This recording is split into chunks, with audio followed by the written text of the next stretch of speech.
And welcome everyone to the chapter 21. I got it right this time. Spoilercast 2.0 because we had a lost. You know, Yes. if it's not in the archive, it doesn't exist. And that version of that Spoilercast did not exist according to Skype. That said no. Well, for the best, right? I mean, there was a lot of. I assume it's for the best because now we've got Jared here. Really bad jokes. I was waiting for my name to be mentioned before I jumped out from the ether, but yes, I am here. So fret not, comic book cast loyal. This Star Wars conversation will actually have some good takes this time. There's actually you have not even been listening to what we've been saying. That hurt. I'm usually on your side, Jared.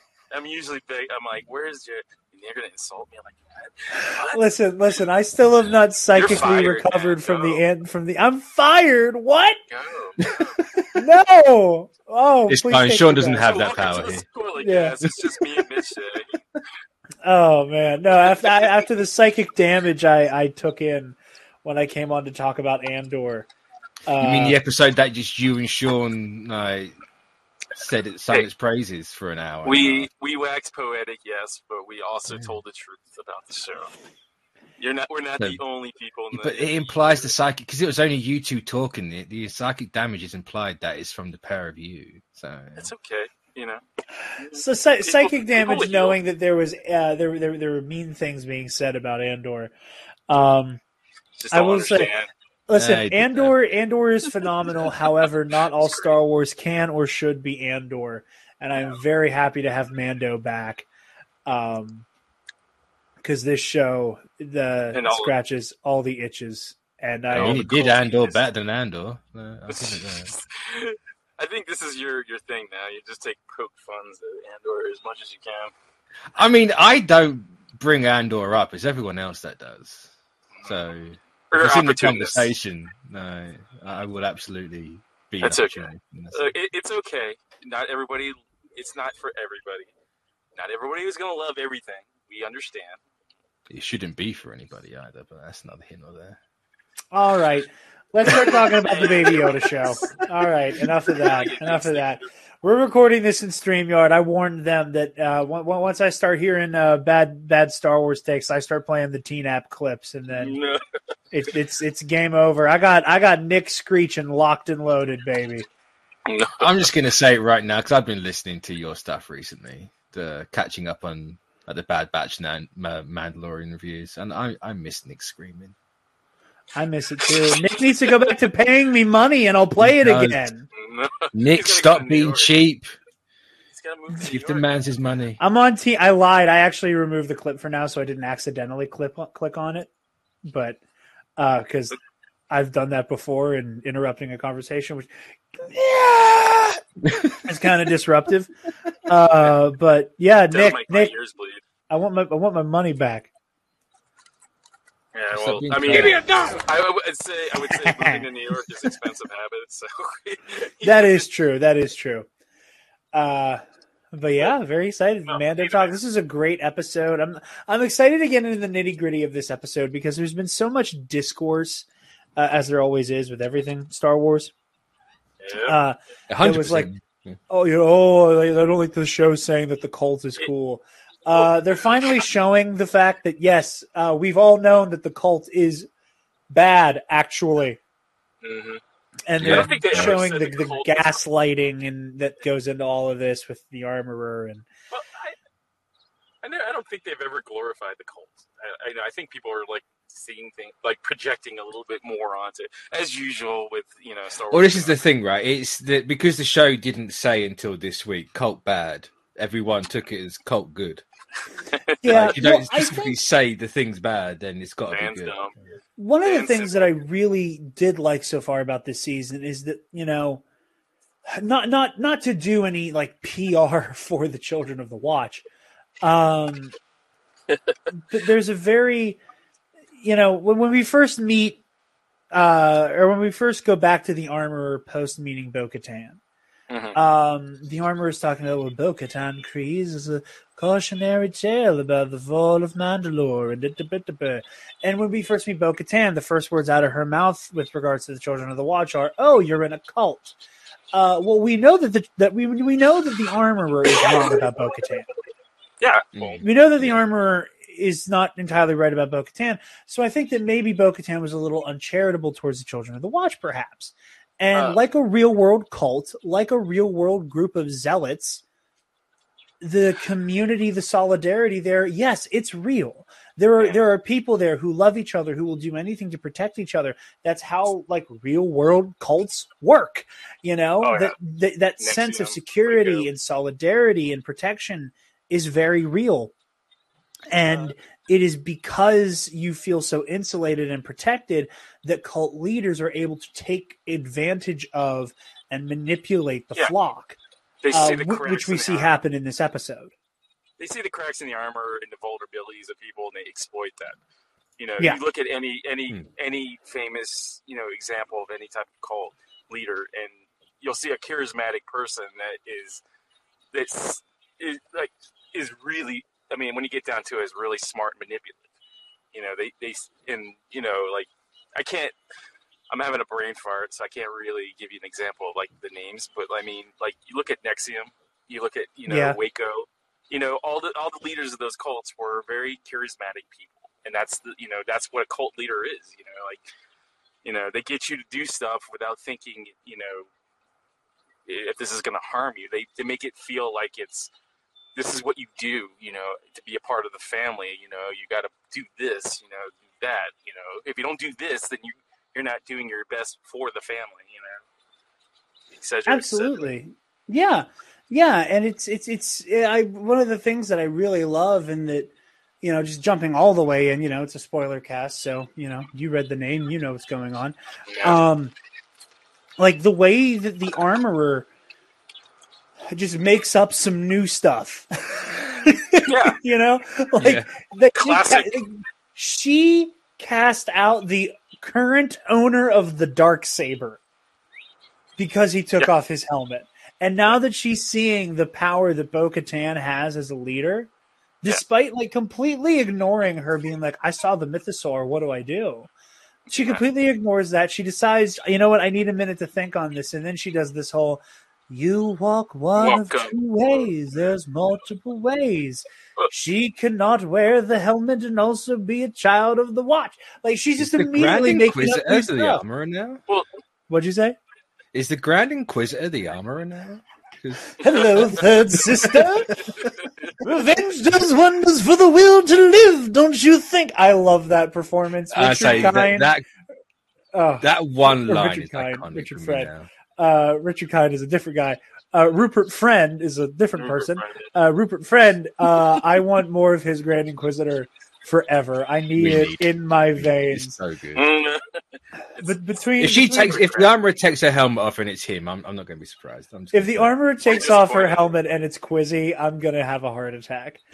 I'm going into cardiac arrest at 3 a.m. next week. Listen.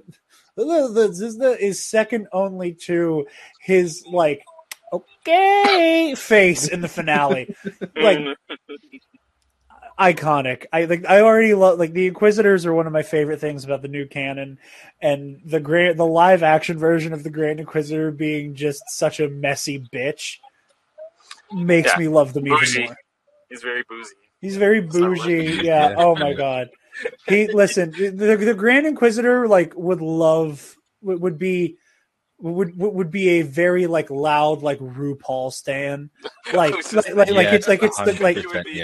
would be a judge on drag strip for sure. Yes, on like when they get back to Fortress Inquisitorius, he's like, "Bitch, I read Riva." Anyway, but I wanted to speak on the Bo thing. I think in the last episode, I have this theory that she's trying to play both sides. And I didn't mention this in the last time we talked, Mitch, but we have lost you, Sean. FYI. Well, that's if you can hear me. I don't know. While we are without Sean, yes, I will say what he was saying about Bo-Katan. What is your take on the direction that this show's taking in? Because I'm firmly, I say firmly, I can see it going either way, where either she's playing the armorer or the armorer is actually, in fact, playing her. So, I don't know if she's being played by the armorer so much as like, the comparison I like to use that I've used this with regards to like Boba Fett and Book of Boba has been, that crisis of faith, or rediscovering their faith and jumping into it feet first, and where I always said with Boba and Book of Boba, he has become like the Star Wars version of the Ezekiel 25:17 scene in the diner at the end of the movie, where he's like, I always thought I was the shepherd. I always thought this, but now I'm finding out. If Boba is the embodiment of that in book, right now, Bo-Katan is that moment of Jules in the car, right after like they're just barely missed by the bullets, right?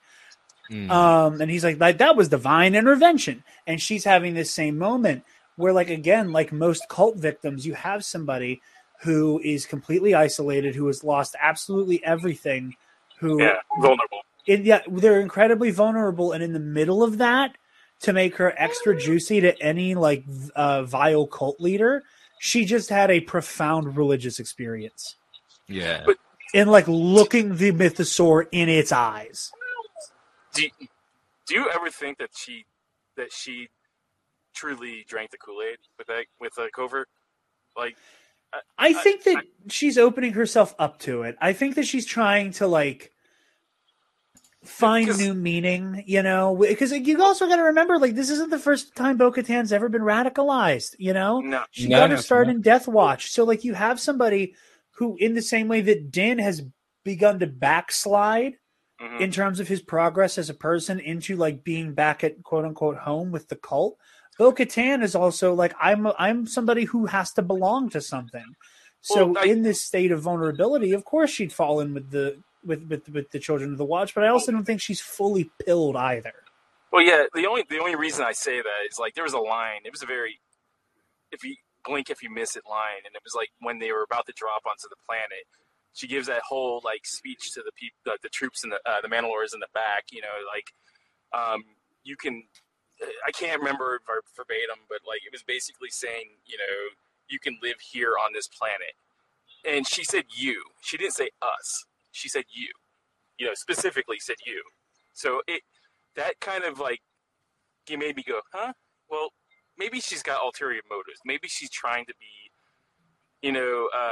play both sides. That's how I feel. I think, and also I think one of the other moments was when, she saved Paz's kid. Like that was the hard one to pull over to her side. But when she made the plan to save his kid, he automatically, jumped in and said, you know what, we need to lead. She needs to lead us, and, I don't know. I just feel like she's got, maybe she's not maybe the armor's one step ahead of her, but I think she's also trying to wiggle her way into taking over this, Covert. I'm still very much on the side that the fact that she's ignoring that she could just take the Darksaber off Din. But that would be easy. I think that. It's not just like literally just take it off of him. Like the fact that she saved him in the caves of Mandalore. Like she has a legitimate claim to just have it. Well, she's obviously not in the right mental state right now. So my thing is she's absolutely being. Well, I think that point is going to come up at some point towards the end of the series. Oh, I assume it will, but I think right now it just shows that she's not really thinking straight, and she's just. I don't know. I just have a feeling that she wants the saber, sure, but I don't think she wants to just be. I mean, she even said it in Mando season 2, right? He was about to give it to her, and he's just like, no. She's like, no, I don't. Yeah, but that's not that goes against the whole thing with the saber rules, right? You can't take it from someone. Whereas she saved his life, even then, though, I think it's less to do with the fact that like it's against the creed so much as like, and I think it's a really interesting thing with Bo-Katan, and it's something I love so much about this season so far, is that like Nothing against season 2. I love season 2 of The Mandalorian. I think season 2 of The Mandalorian is why I love this show as much as I do. So much of season 2 of The Mandalorian was driven by the what will happen. Yeah. Whereas a lot of the conversations around season 3 are about the why are things happening. Season 2 was just more like a MacGuffin hunt, I think. Yeah, it was like, how are we going to get Grogu home? How are we going to get that? And then Darksaber too. I think that was the two biggest, things in the season. It was more of a setup for season 3 than obviously. But season 3 is like a real thinker, Yeah, and it's because there's so much like character development happening in real time. And again, everything with Bo-Katan, again, like, she refused the Darksaber when Din tried to give it to her on the on Moff Gideon's cruiser. But, Bo-Katan, again, because she's like, oh, I don't believe in all the religious mumbo-jumbo, I just believe in our people. Bo-Katan also, when she had the Darksaber, got it because Sabine was like, I don't want it here. Yeah. So I think there's a part of Bo-Katan that is also like, that has always kind of believed in the religious mumbo-jumbo. Yeah, I think, that whether or not it is because she was gifted the Darksaber or not, she blames herself for the Mandalorian people essentially being nearly genocided out of existence right along with the Jedi. Yeah. Well, I think there's something interesting there, and the fact that, like, I think, yes, she, like, whether or not you want to say because, Din left the Darksaber up for grabs, or if you want to use like Elder Wand rules and say Din was defeated by the junkyard thingy and then she killed the junkyard thingy and therefore she gets it. I think Bo, if she's going to make a play for the Darksaber, if she, under the like direction of the Armorer, which would not be the first time the Armorer has basically set Din up to have to fight for it, because she did it with Paz in Book of Boba. She obviously thought that. Yeah, she like set him up. Yes. I would not be surprised if, like, Bo does not want the Darksaber under any terms other than I fought Din Djarin and I beat his ass myself. Yeah, like, because he always comes off as like a fighter, like the brute force of like. Yeah. Because there's like a huge difference between religion and cult, right? Like whether you like it or not. I mean, I'm not a religious person, but I know there's like a fundamental difference between being religious and then being in a cult, and like this, her believing in a religion of Mandalore is fine, but like this is definitely a cult, and this of is course, so like, I long tangent, but that's basically. But yeah, no, and I mean, I guess to in a long way of answering Mitch's initial question of what do I think Bo-Katan is doing here, I think Bo wanted to find something. I don't necessarily think Bo is coming here necessarily to take over the covert. I think she's here because she wants to find something. I do not think that she accidentally left her helmet on the entire time they were trying to get to the covert. Well, I think that maybe at some point she was kind of falling for it a little bit, but I feel like at some point she was just like, what her plans were or override whatever the cult was telling her, like. But maybe. Like I said, man, like I don't know. I do think to some extent, like, I think Bo might be a little bit pilled. Maybe not all the way. Yeah. I mean, but I do think it's working its way in there.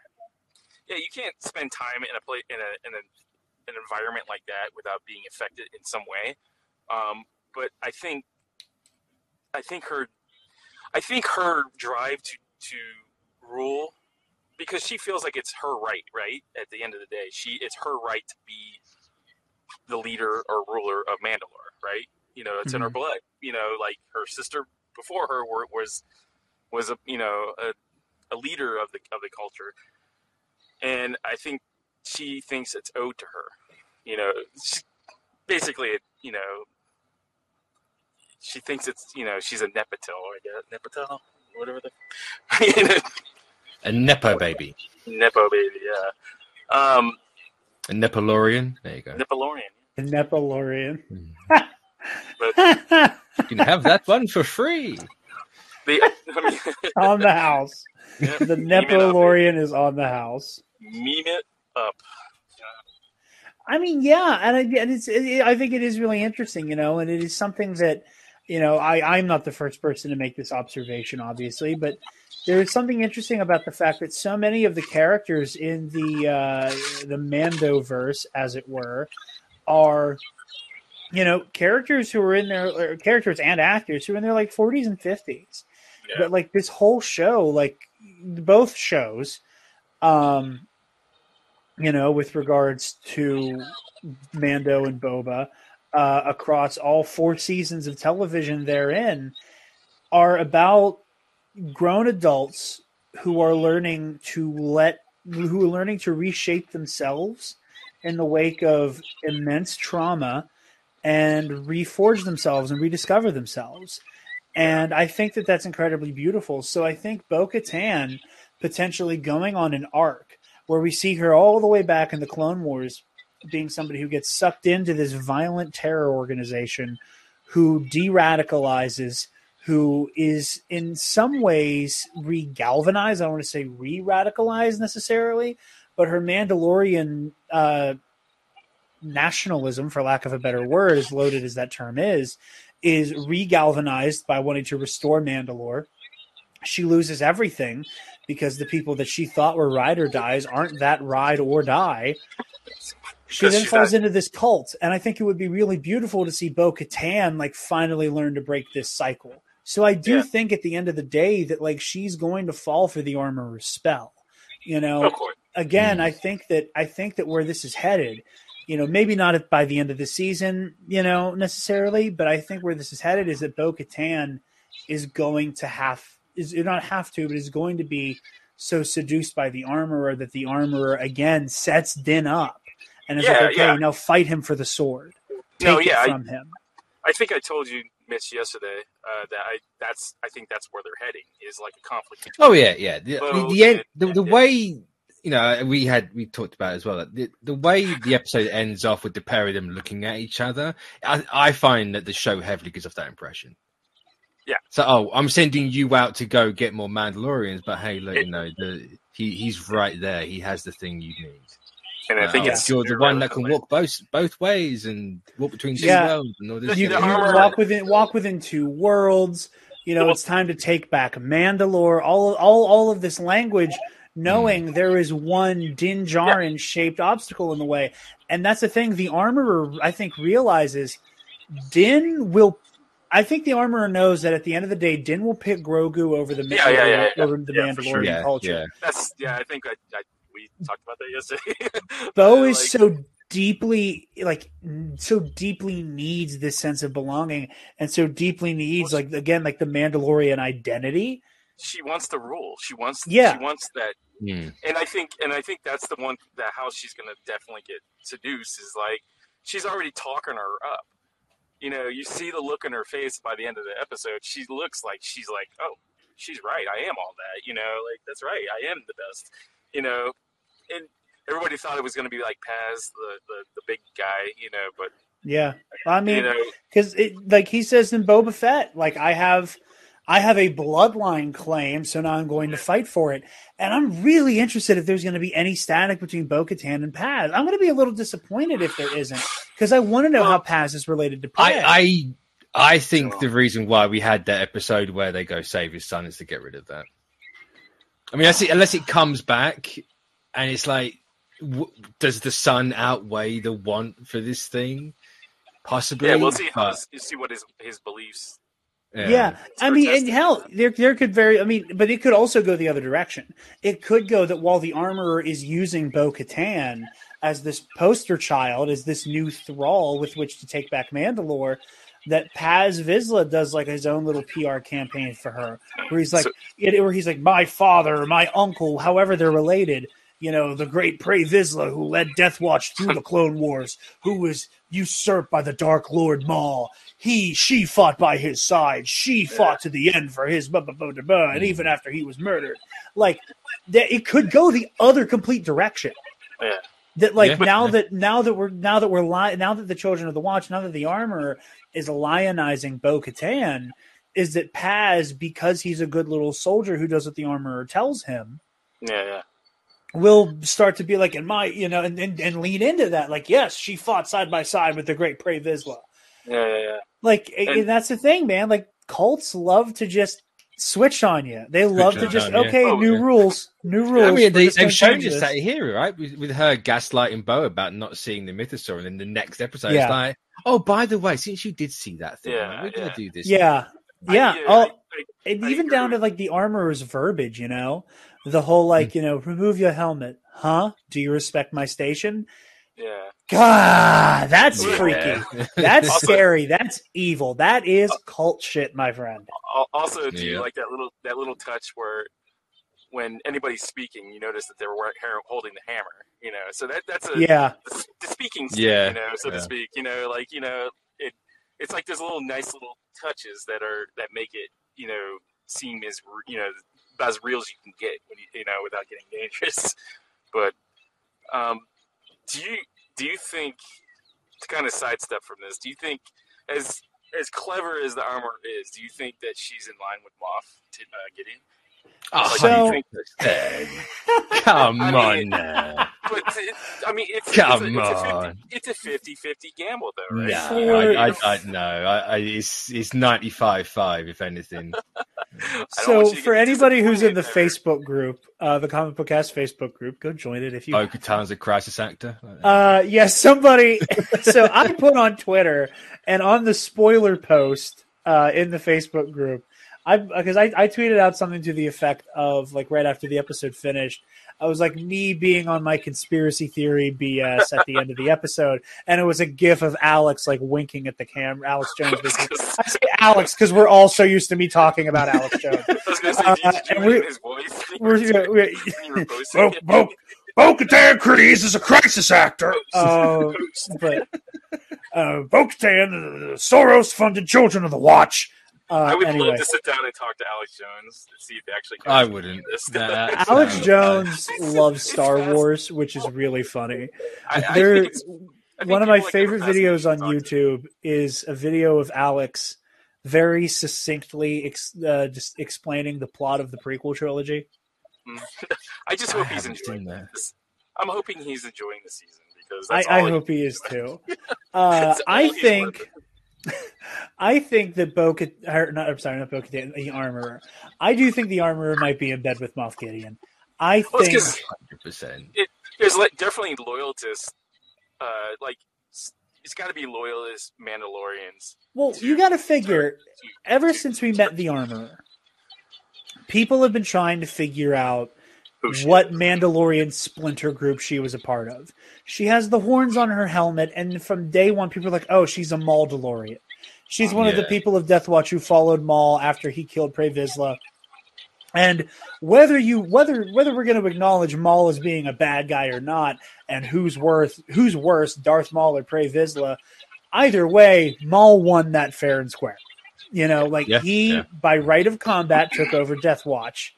That is what it is. So was she one of Maul's loyalists? I honestly hope it's... What were you going to say, Sean? I think that was such unfortunate timing cutting out there. I assume he was going to say he hope it is part of Maul's. Yeah. Well, I think you can absolutely make an argument that she was a Mandalorian who was a part of whether or not you want to talk about Death Watch being good or bad or anything in between there. What'd you say? No, I was just going to say, I'm hoping the Armor is just nobody. I hope she's a nobody. I hope she's a nobody. I don't want her to necessarily be like a named character we know. Yeah. But I think it would be interesting that she could be several splinter groups removed. Like I was saying, Maul's Death Watch good or bad or indifferent, is the legitimate Death Watch. By Mandalorian right, Darth Maul took over Death Watch. Yeah. Like, Darth Maul was the Mandalore.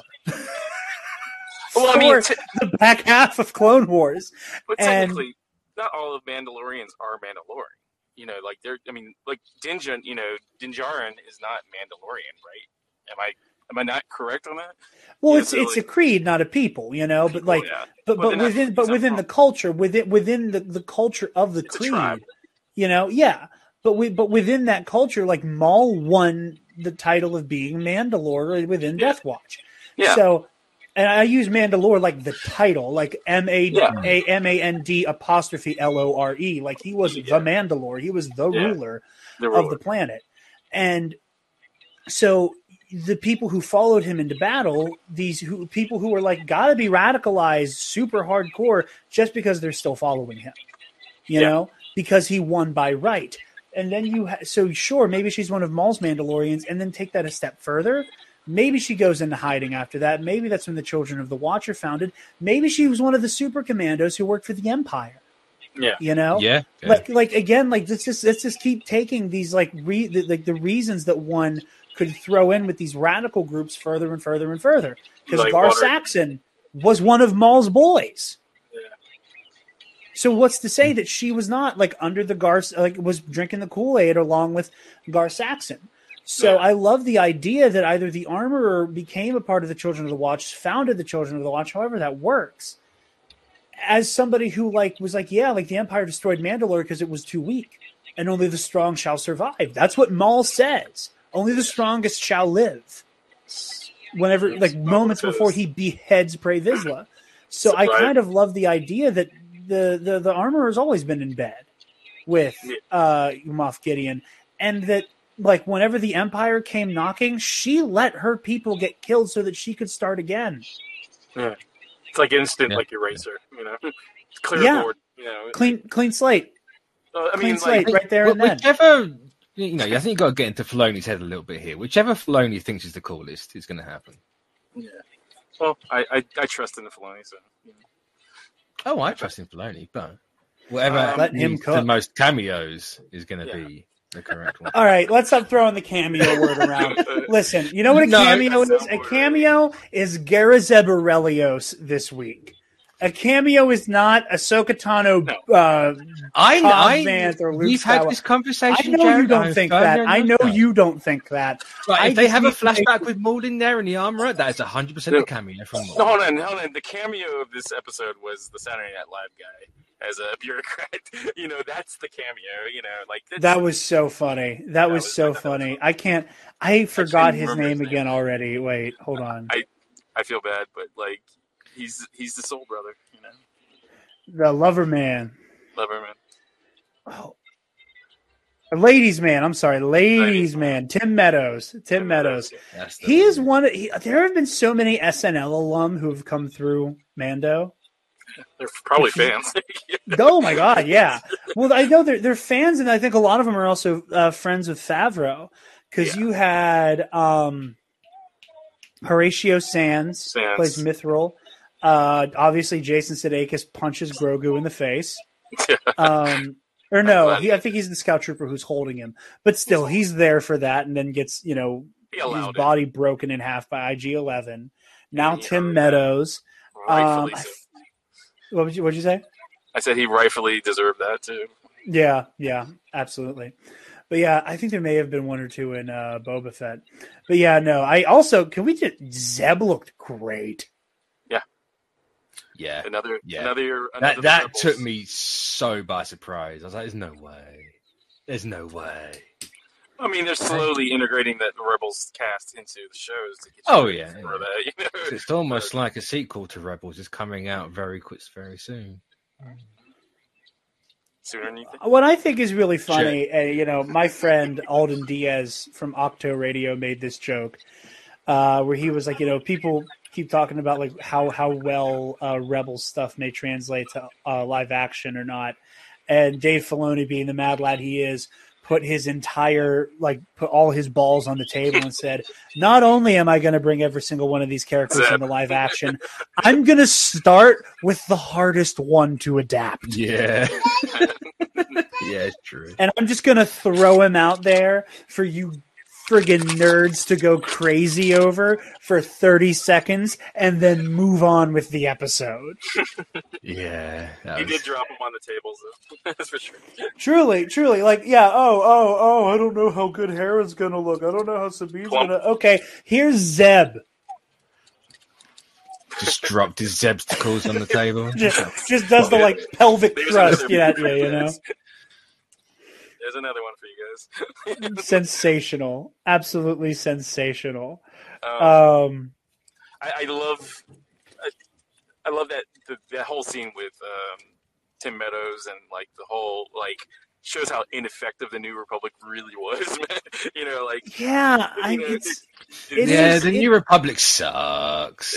It's not even really disappointing. I talked about this a lot a couple weeks ago with The Convert, that one of my chief complaints about this season so far is that I do not like the people in universe that the show is proving right. I mean, insofar as every time you have like a scoundrel type character, in particular DJ from The Last Jedi comes to mind. Yeah. Who do some type of like, oh, the Empire, the Republic, they're all equally bad, man. Like, I don't, and granted, like the show is not saying they're equally bad. They're saying the New Republic is ineffective. But like, I feel weird about the idea that the show is saying, yeah, the Empire was bad, but at least it was efficient. I think it was just, I think you're comparing. Weird. It is weird, yeah. But I mean, if you think about it, like, you know, all the decisions they made once the fall of the Death Star, it was just ridiculous, right? Getting rid of all your military, gear, decommissioning Empire, stuff just because it was Empire, branded, it was just, that's typical government, bureaucratical decision making, they thought that they didn't have the Jedi to lean on like they did in the old Republic, So, they just kind of said, if they don't sign up, we can't do anything about it, So, yeah. Well, truly, I mean, but even when the Jedi were alive and kicking, they were still doing that. There was an entire slave trade that was alive and well on Tatooine that the Republic could do nothing about. I mean, granted, like you're going into like books and stuff within the canon, but like it took Padme like to have to like to put things into motion to try to rectify the slave trade happening on Tatooine. It's too political for a political sake, Like it's it is truly unfortunate that the Republic, only 5 years into its new reign, is already falling back into these like really ugly old habits that it had, back during the days of the pre-fall Republic. Yeah, and it's pretty interesting to see like the correlation between this and the Winter Soldier, where like when the Winter Soldier was coming out, like they had Hydra was, revealed to be like festating in S.H.I.E.L.D., right? Same deal with the Republic. You got like people like Kane walking around, doing the double dealings and like making sure that the Republic isn't doing their due diligence. Like when Carson comes into the office, he's like, I want to go do this, and she's like, why? What's the point? They're not signed up. Stuff like that. And like they made it too easy for the First Order to exist, in a way, like they just didn't try, Yeah, and again, like, and it's fascinating too because the New Republic hearts are in the right place, where they want to walk away from the militarized state so badly. It's hard to do, though. I mean, if you want to protect, it is hard to do. Yeah, they want to just say the war is over, the Empire's gone, and move on from it. and not keep fighting that fight. And I don't blame them because they've been fighting it from the first clone trooper that pulled a trigger on a Jedi to, Jakku. For some of them, this fight has not ended, and they just want it to be over. And so many of them are insisting that the fight is over now. Complacent. It is absolutely. It is a mix of complacency and just being war weary. And as much as you want to, as much as we as the audience want to finger wag at Tim Meadows and chastise them like you're making the First Order's job easier, like there's a part of me that's like, I don't blame you for this. I can't I have a hard time coming down super hard on these members of the New Republic because they have been fighting since the beginning. So many. I get it though. I was in the Army for a long time, and I know how it feels. You feel like it never ends, right? But the unfortunate part is it does never end. You can't stop doing stuff. You just have to. It's just something. It's something you have to do. You are being summoned. It's the irony of you can't just daddy. You have to daddy. It's ironic, right? Sometimes you just have to daddy. That was very cute. That was very. That kid has impeccable. He's going to be a comedy genius when he grows up. Yeah, that was.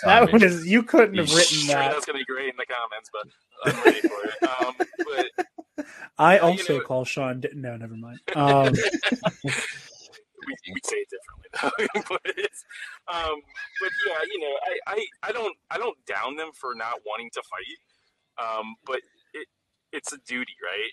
Yeah. In a way, you can't protect people in the way, in spreading yourself out, just decommissioning things and ignoring it doesn't solve the problem.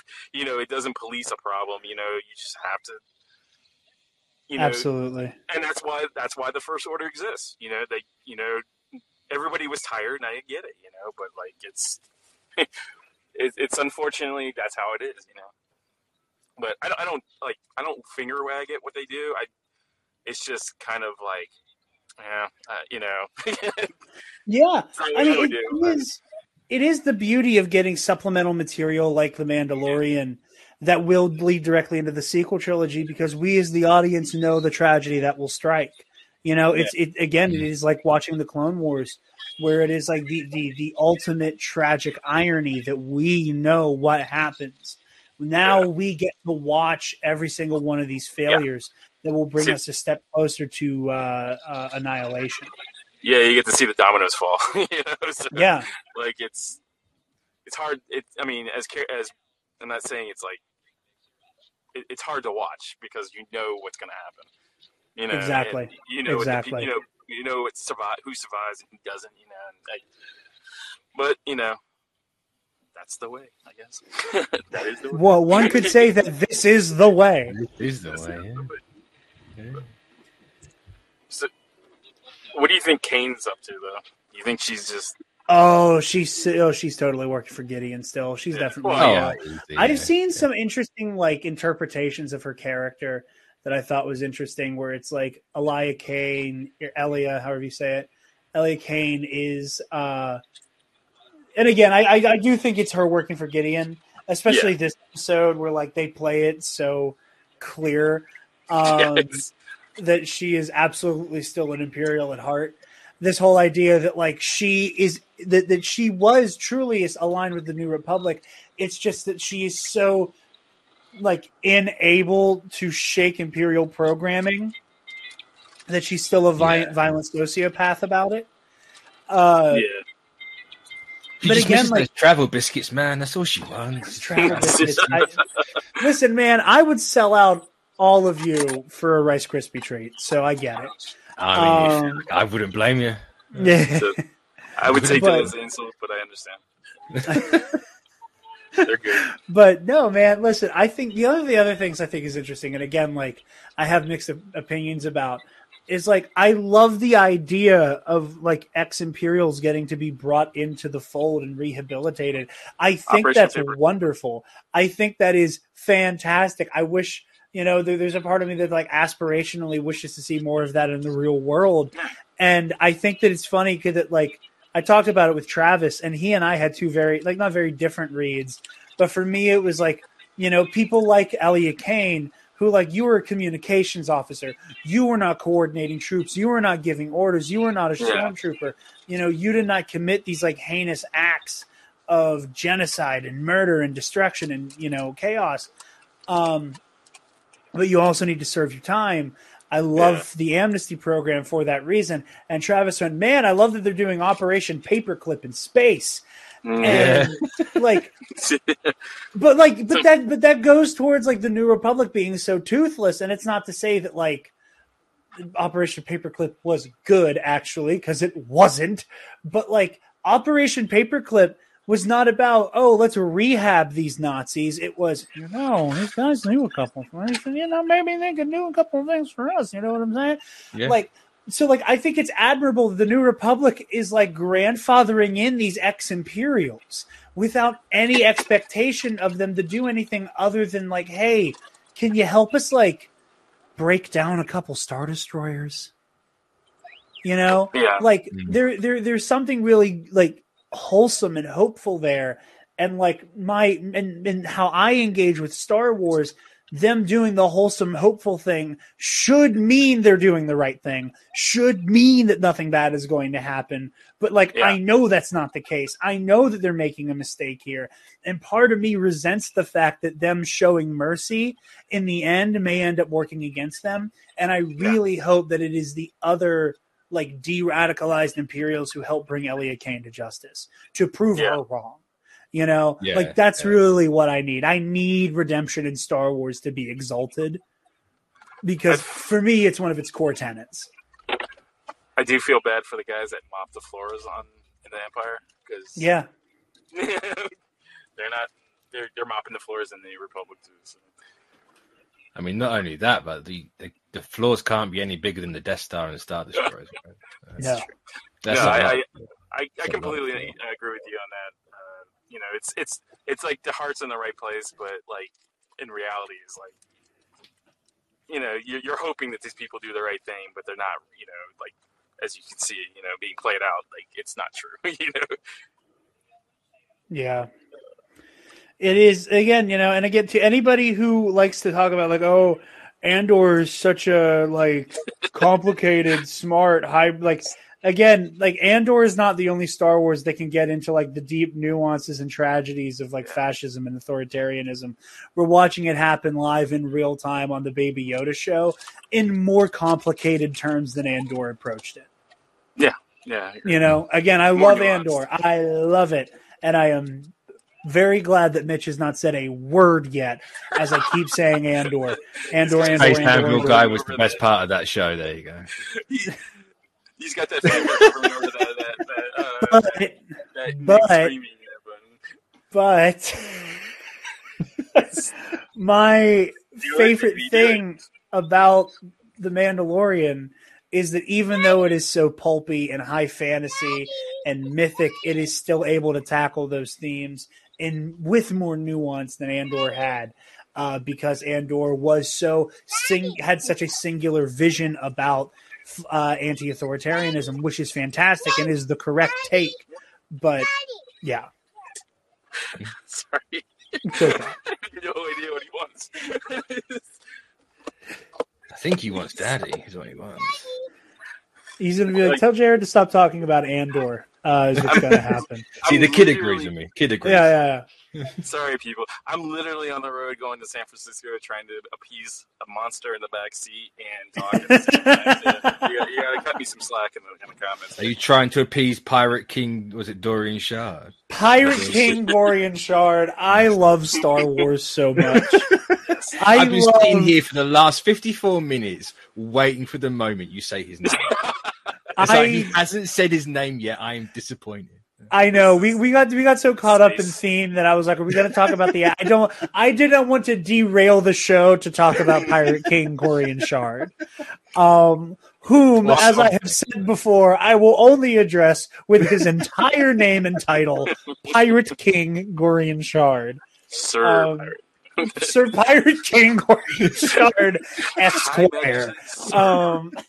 Doesn't he die in this? I can't actually remember. Yes, he dies a horrible death. Yeah. He goes down with his ship. He goes down with the ship. I can't remember the name of the ship, but the ship also had a great name. He's a true pirate man. It wasn't the Jolly Roger, but it was very close. No. Hold on. Let me try to Google it. I got to say, though, I love the visual effects. Dogfighting was perfect. The ships were great. We're getting some nice dogfights back in Star Wars. It's been a while.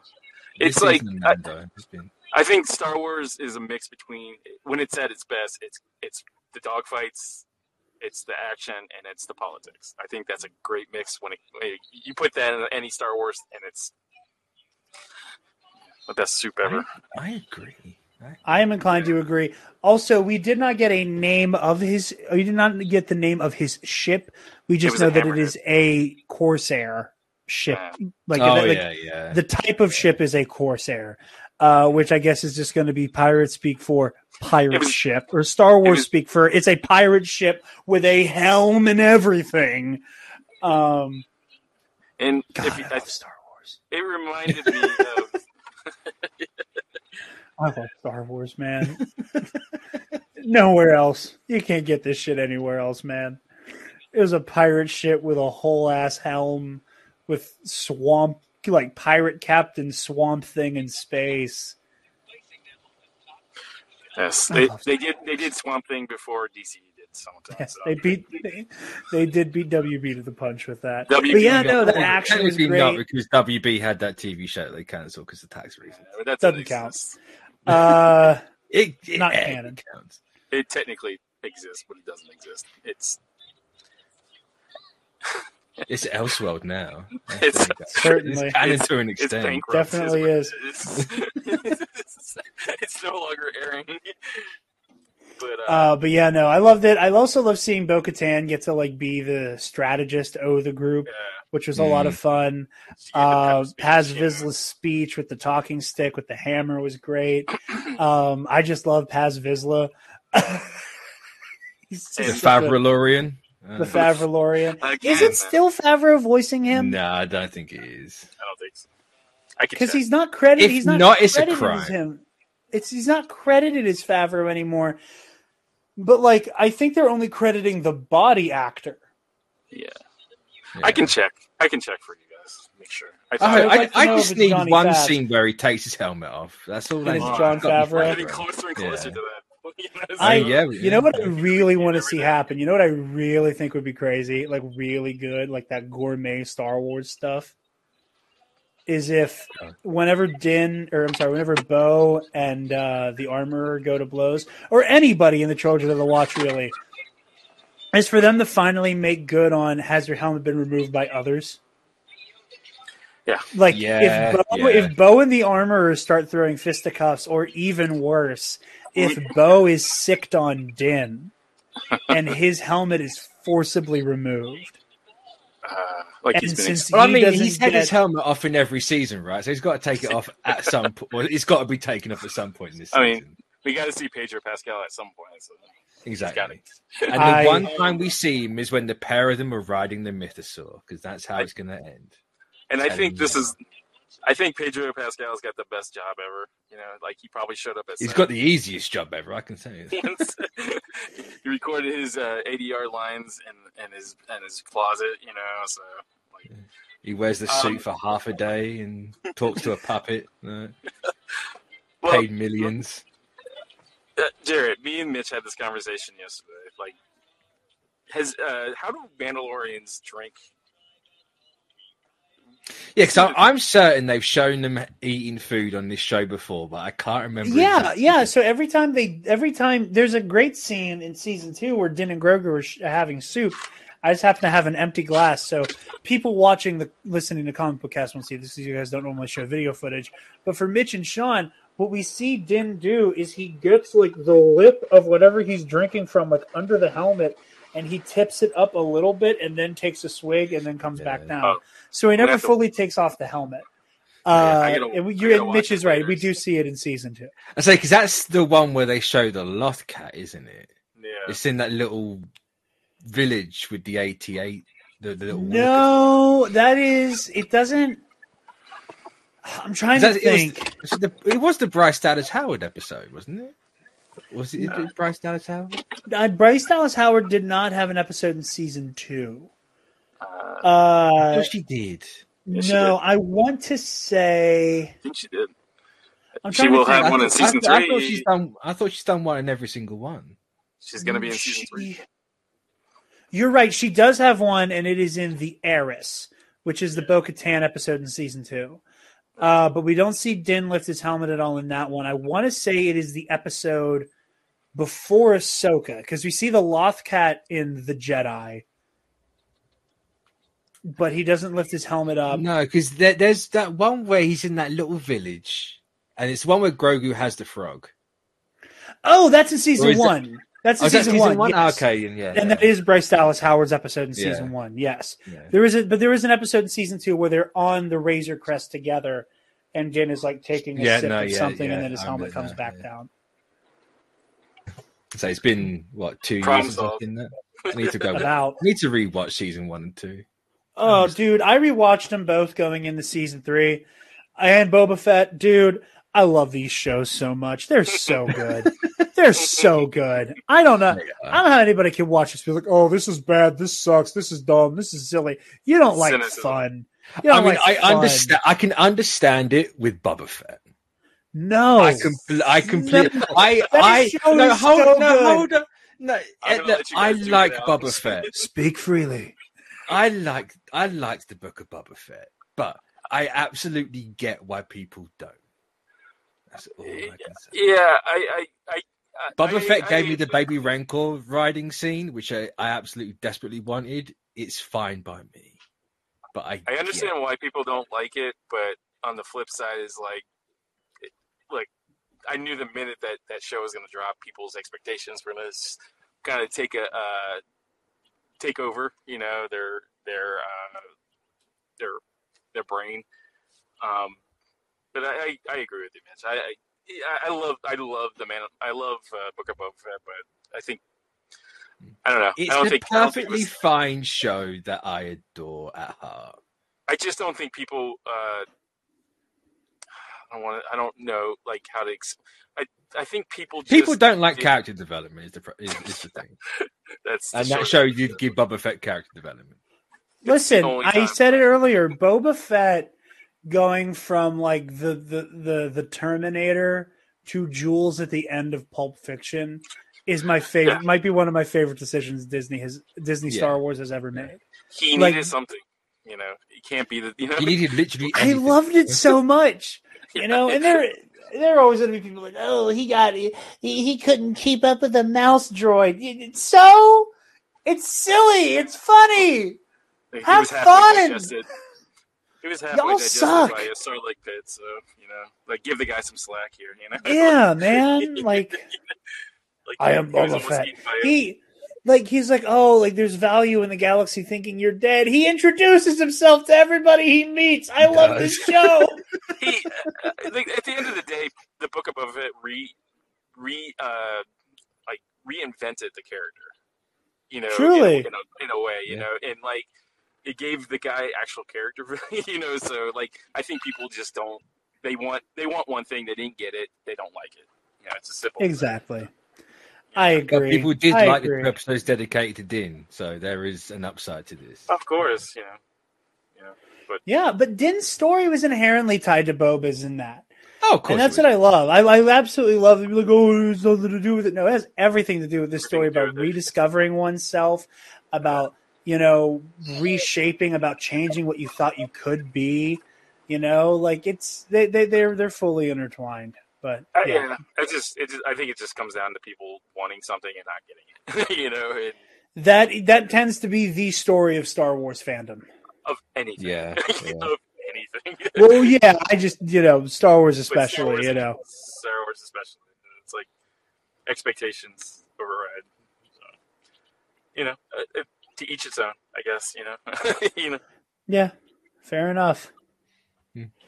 But as long as this season ends with Bo and Din riding in Mr. Saw, like Boba Fett with the Rancor. I'm happy. Like a heavy metal poster, man. Exactly. I think it'll be the most metal cover ever, and no one will ever tell me otherwise. I don't know. I don't know if like this season ends with Din and Bo like riding twin mythosaurs, but I think the show. No, not twin. One, because they're going to. Oh, they're just sharing it. I thought you were going to say there'd be two mythosaurs by the end of the season. No. Because my thing right now, it's too much. If I was in charge of how this season was going, I would have it that they just completely shatter the whole Mandalorian rules, and you have the two of them ruling everything. Because Bo has the mythosaur, Din has the saber, so you put the two together. You don't have one, you have two. That'd be fun. Which I mean lends itself to the very idea that a lot of the season has been building towards, of like there isn't just one way. So there isn't just one ruler would be a nice way to visually. You have the Manda and you have the law. Never say never. There you go. There's some sizzle there. Yeah, that's just how I would write it. That's just have some fun. That's fair. That would be fun. Obviously, it's not going to go that way. It's going to go one of two ways. I know Dave Filoni and Jon Favreau. They like making their action figures play. So Luke Skywalker's going to show up and save the day with Plo Koon and Mace Windu. I wouldn't be surprised. No. That's a perfect Burgess Meredith, man. Listen, my favorite thing about favorite Star Wars behind the scenes tidbit is that they said it was Plo Koon and not Luke. And as beautiful as a scene as it is when Luke saves Mando and company, people's mind blew. I would have loved it if it were Plo Koon. Yeah, I think Plo Koon would have been better. I would have. I apologize for I apologize in this world for multiversal Jared, who watched Plo Koon save the day. I would have definitely liked a different Jedi. Like Luke is the kind of like the. It would have saved a lot of discourse about it would have how bad his face looked in 2 episodes we've had of it. Shut up. It would have. It looked fine. It looked fine. It was weird. It was fine. It is fine in the shadow. You put light on that thing and you see the cracks. Anyway. I'll pass the notes to the visual effects. We won't get back into conversation about Disney and VFX. But I said it in the 1.0 version of this. It does seem Lucasfilm has the budget, which I mean, better for worse. I mean, hey man, whether or not they do, they know how to use that volume, baby. It's true, they do. Yep. Isn't this season filming more on sets as well? I think it was, but also there was. This is the first time I was able to see through like the facade and could see the volume. Mm-hmm. At the very end, when the armorer was walking out with Bo-Katan, I was like, "Ooh, I see it now." That was the first time I like cognizant and went volume. I'm gonna go back and watch that. I think did it do the typical not to the trash in the volume, because I think it's fantastic. I love the whole concept of it. But is it the typical? The background's just blurred. Yes, blurred a little bit. Yeah. It was very. It looked. Yeah. It looked like a YouTube thumbnail. Like that, like the last couple shots, I went, "Oh, there's the volume." You can tell it's not the. It was like the end of that SpongeBob episode where it's like Nosferatu. That's how I felt noticing the volume this week. Yeah, you can tell it's not the focusing on the camera lens. It's just yeah. Not that I ever have a problem with that. No. It happens. I could not give a damn. It's just very noticeable when it stands out the volume. Yeah, when you find it, you find it. You know, like other than like seeing behind the scenes shots and like knowing where the volume is because of that. Like for example, the very beginning of the show, that first scene where Din captures Mithril, like we've seen all the behind the scenes shots of them shooting on the volume for that. So it's impossible to not know that that's the volume, stuff like that. But otherwise, it's incredible. I mean, I've been on a set where they were using it. It's like, it's amazing. Just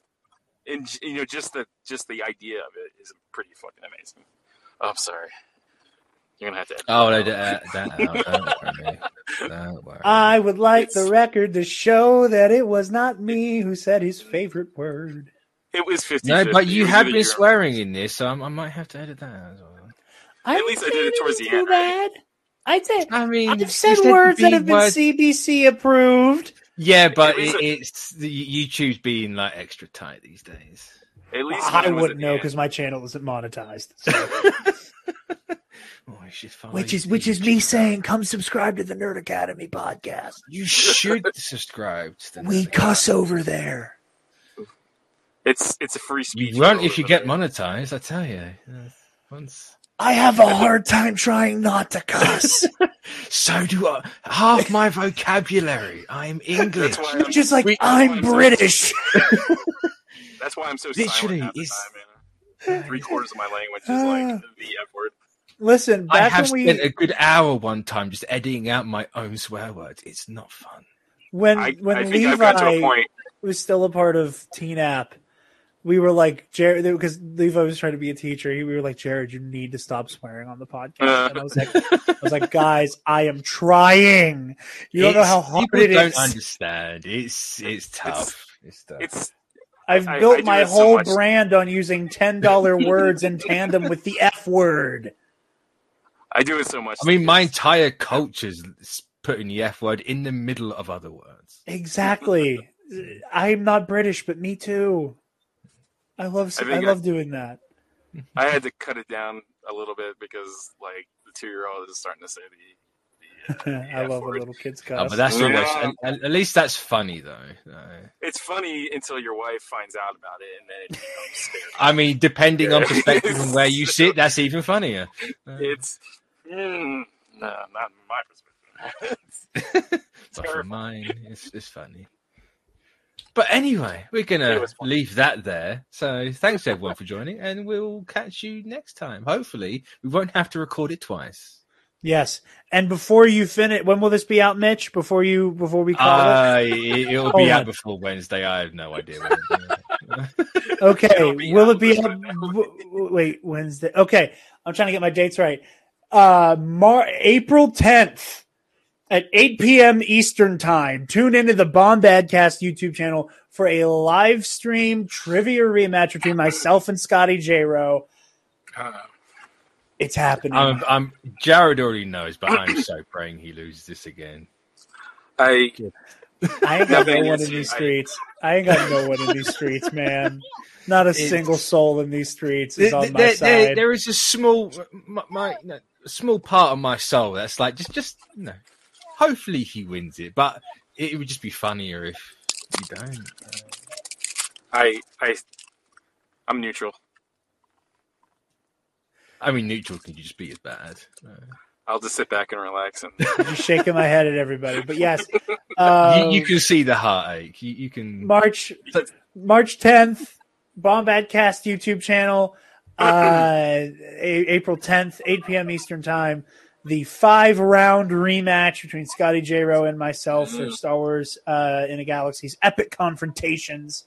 Also, I'm in a Star Wars RPG show called Ionized Bastards. All 7 episodes of season 1 are out now. So I need to catch up on.